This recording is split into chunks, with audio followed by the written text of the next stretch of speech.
Okay, another major player in the mobile device platform is obviously Windows, especially with the recently released, can I say it that way? The recently released version of Windows 10. And we're going to talk about that one because it's important in the aspect of different vulnerabilities that may be out there. But let's start with some of the older Windows platforms or Windows mobile operating systems that are out there.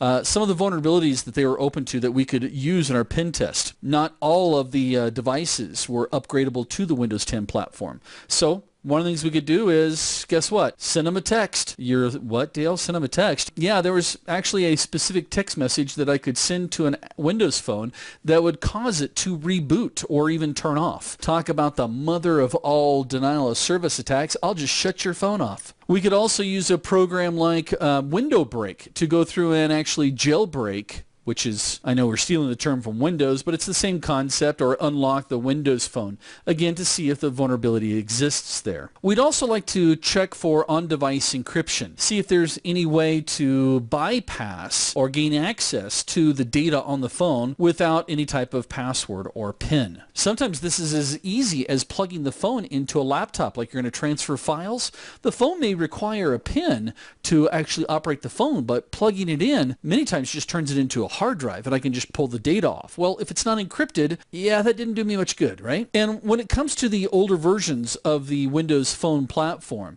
it also came with their own version of Internet Explorer. And so there's a vulnerability that we could check with that version of Internet Explorer. It was actually looking to see if a cross-site script function would work or allow attackers to gain full access over the phone through implementing a remote code execution. Now, as I mentioned before, these worked on some of the older, and when I say older, I mean, what are we talking about here? Older in technology, more than 2 years old, which is sad because everything else we own is older than that. We don't consider it old. But with the latest and greatest from Microsoft, Windows 10. So Microsoft's whole goal, and I think they've actually achieved it, was they wanted to get all devices to the same platform using the same kernel.